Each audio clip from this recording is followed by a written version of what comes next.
Hey guys, it's Kyle with Grassroots POD, and welcome back to the second edition of the Grassroots Pod, Episode 2. With the final USL match day being exactly a month from today, October 25th, I'll be doing a Western Conference roundup today and go team by team to explain how this last month might look, as a lot of these teams come down to the final playoff push in regards to seeding and just qualification.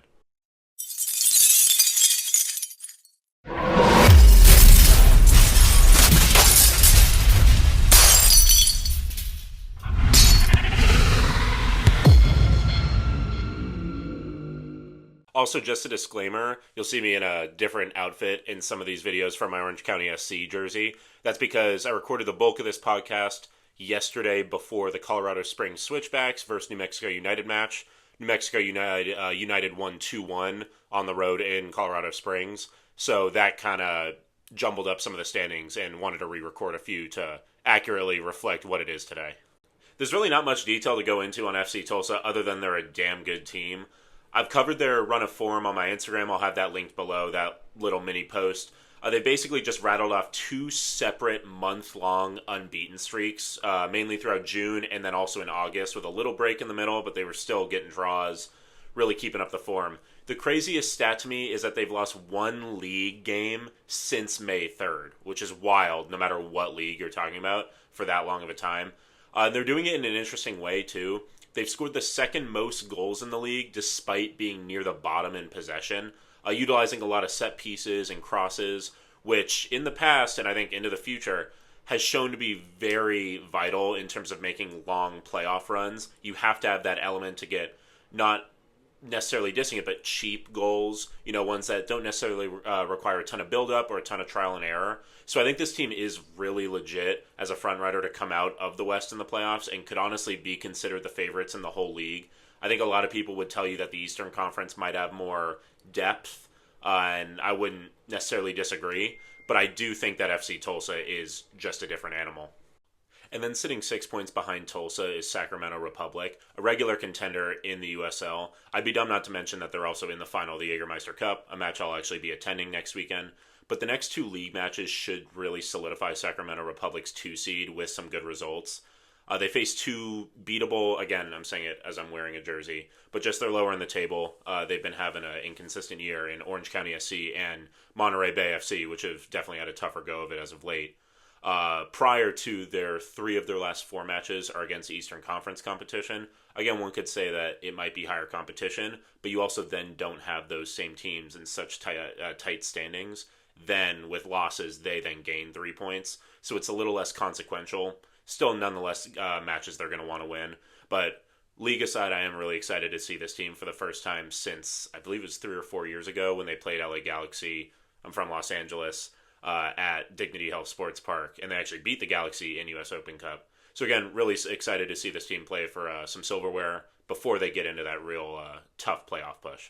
So now's the fun part and why I wanted to make this its own little mini podcast. So last night after the New Mexico United match and their win, they are now the 3 seed. Now despite being just 5 spots away from the last playoff seed at 8, they sit just 6 points ahead, with still 4 to 5 depending on the teams. Games at hand, matches to play. So last night's win was crucial, and it sets up nicely for them to maybe carry some momentum as they host Lexington SC, another team right behind them. Could easily flip-flop this weekend. That's a match I'll actually be going to in person. So I'll be going there, covering the match. So I really look forward to trying to see how New Mexico United, it could go both ways. They could either be a little bit more tired, especially as Lexington didn't have a midweek match. There was only really that Wednesday match for New Mexico in the USL Championship. So it's a mixture of, will it be rest versus not rust, but maybe carrying that momentum off a really good win after a few not-so-great results. And then a point behind New Mexico United is San Antonio FC. Now, a common theme you'll see throughout the USL, but especially in this championship Western Conference, is these really prolonged periods of really good or really bad form. It's a very streaky conference and league in general. But San Antonio, hopefully for them, just exited one of those rough streaks as they went winless from mid-July until a few weeks ago. They'll hope that they're hitting their form, though, at the right time as they've won their last 2 matches by a combined 8-3, including a road win at Loudoun. The key for them will be to endure 3 straight road games prior to their finale at home against El Paso to end the year, as they have 3 straight away games against Colorado Springs, Tulsa, and Phoenix. And then a point behind them is Lexington SC, a team I'll be seeing this weekend in New Mexico. They're in the 5 seed.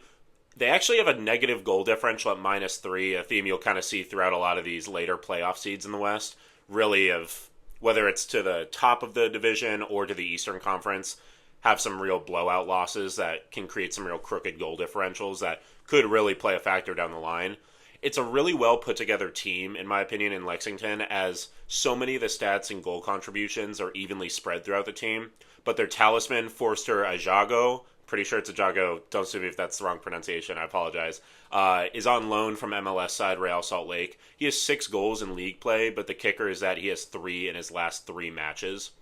So they probably have the most control over their destiny as well of any of these clubs in the West, as each of their last 5 matches are against Western Conference playoff teams or in contention for playoffs currently, with the only outlier of that being a tough road trip up to Oakland on the last match day of the season. And Oakland has a great fan base, really tough place to play at the Coliseum.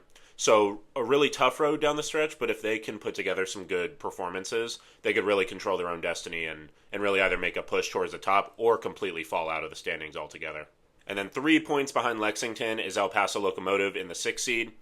They're a team who might be in the middle of one of those bad stretches of form right now. They haven't won since August 23rd, so a little over a month now, as they saw 3 straight losses to Eastern Conference opponents. The challenge won't really get any easier as they host a really tough Rhode Island side this weekend. And then they close the season with 2 matches against teams that desperately will most likely need results in Lexington and San Antonio, whether it be for seeding or just making the playoffs in general. And then they also play FC Tulsa, who I've raved enough about them. This team gets themselves in a lot of high-scoring affairs, a recipe that I don't necessarily love personally, and analytics I think would tell you the same in terms of a deep playoff run. So, sometimes I'm a little too positive, it's all sunshine and rainbows, but I do legitimately think that El Paso could be in serious trouble right now. They really need to right this ship around and avoid getting one of those really bad form months or 2 months at the worst time. Now, almost completely contradicting what I just said, one of their X factors for me is a player that I followed a lot, played for Jamaica a little bit when Andre Blake is out, who's a legend, but he'd be the starter otherwise. But their goalkeeper, Jamali Waite, is one that I think if he could make a big save here, a defender makes a big play, limiting those high-scoring affairs, or even just winning the game 4-3 to get into the playoffs, I think is a recipe that could sort of clog any holes for now, but needs to be a little bit more sustainable in the defense if they want to make a true run at the Cup. And then tied on points with El Paso, but 4 back in goal differential right now, is Phoenix Rising in the 7th seed. I've always had a soft spot for Phoenix Rising as I went to school at ASU and covered them out in Arizona. And I think that Pamadou Ka is at the start of a tenure that has a potential to be really special. Both their strength and weaknesses is similar to El Paso's, but on a way more astronomical level. They have 42 goals scored, more than anybody in the league, even first place. But they have 44 goals conceded, 6 more than the second most conceded in last place, Las Vegas Lights. Some of their scores recently include 2-2 draws to Loudoun and Sacramento, and also a 3-3 draw to El Paso. Whether Rising can right their defensive wrongs and make a legit run at the Cup is yet to be seen for me, if I'm being honest. However, the one thing that's for sure is that they're must-watch, especially down the stretch here where all these games get really important. But again, very similar to El Paso, fitting that they're tied on points, is that a few heroic efforts from either a goalkeeper, or defender, or a defensive set, or a defensive midfielder, that could legitimately be the difference between them either getting into the playoffs or then maybe potentially winning a playoff game. So one of those teams just to look out for, but as of now, I think they would tell you themselves they definitely have some work to do on the defensive side. And then after last night's loss, the 8th seed remains Colorado Springs Switchbacks, last season's title winner in the USL Championship. This is the last seed in the playoffs. There's only 8 teams that make it, no wild card, no nothing like that. And Colorado Springs is one of the few teams that hasn't had really long stretches of great or bad form. They've been consistently inconsistent. And I don't mean that as a diss even, especially when so many of these teams have these really tough stretches.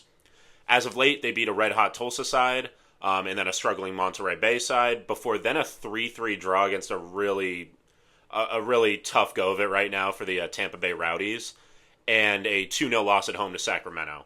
So they have a really tough remaining schedule with matches against Hartford and San Antonio that are luckily at home, but they're two fixtures that really stick out to me where if they can get any sort of positive result from this could really go a long way towards either seeding or just making the playoffs in general, are away to Charleston Battery and then also away to Tulsa on the final match day.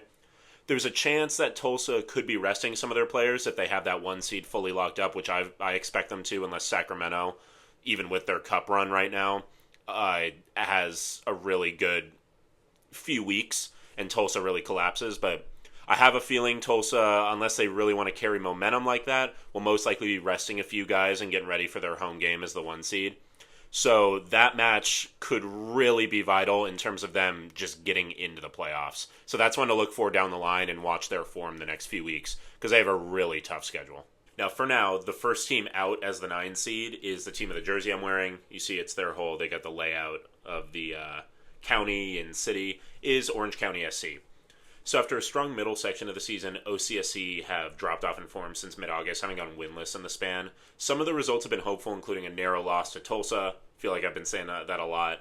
And then also a 1-1 road draw to Lexington, not a bad result. However, 4-1 and 3-1 just drubbings at the hands of Detroit City and San Antonio, respectively, have shown that this team may have some troubles on the road down the stretch. What's the good news, though?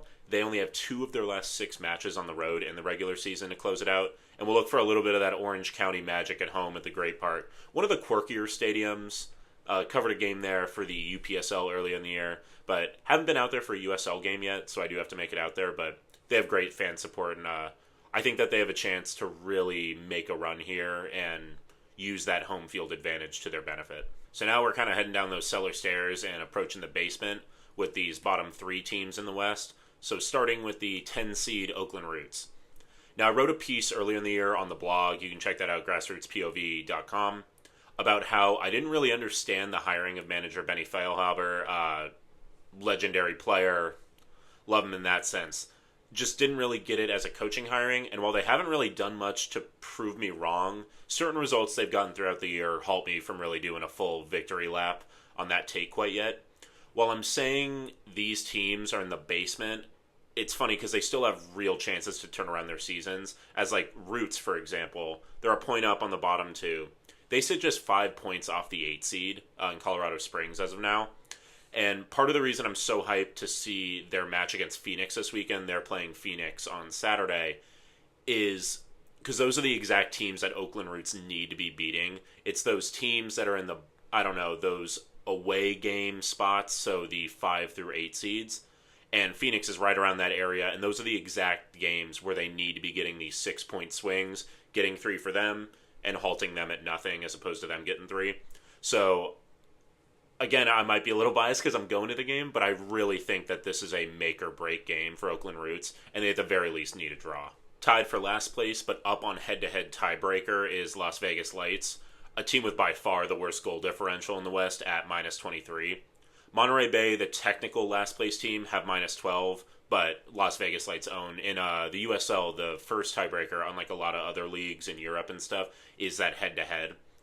So while both these teams aren't out of it just yet, they really both need to start stacking results immediately, as barring a huge collapse from a playoff team, which again, as we've seen with the form and the really streaky form, good or bad, can certainly happen with a lot of these Western Conference teams. But they really need one of those to happen and them to start stacking results, or else they'll be out of luck. I'm not saying anything that's breaking news here. While I'm not too familiar with the politics or what's going on at Las Vegas, I know that Monterey Bay is in the midst of a lot of turnover and turmoil with presidents and things like that. And I just wanted to, real quick, form aside, shout out the fans at Monterey Bay. Some great fans, and they really made their voices heard to get a few people that they don't think, rightfully so, have been doing a great job at the club out. So just wanted to say props to them before I wrapped up. Alright, thank you guys so much for watching. This weekend I'll be heading out to Phoenix Rising and New Mexico United to film some content and experience some hopefully pretty entertaining games with really big playoff implications no matter what. So that'll be a good time. I'll have probably my normal stories going out, maybe a little less for Phoenix Rising. I'm actually planning on doing a video with my friend that lives out there, kind of taking him to a game. He's not a huge soccer fan, so kind of getting that experience. We got some really good seats and things like that. So won't be as much story coverage, probably a little more story coverage on the New Mexico game. But regardless, going to be a lot of good content coming out of it. So stay tuned over the next few weeks. And then the week after, I'll be going to the Jägermeister Cup final, the USL Cup, between Sacramento and Hartford. Talked to some of the traveling Hartford fans. They seem to be coming out in a pretty good contingent. And above else, I'll just be having a really good time just watching and covering soccer in the USL the next few weeks. So thank you so much for watching the Grassroots Pod, and I'll see you soon.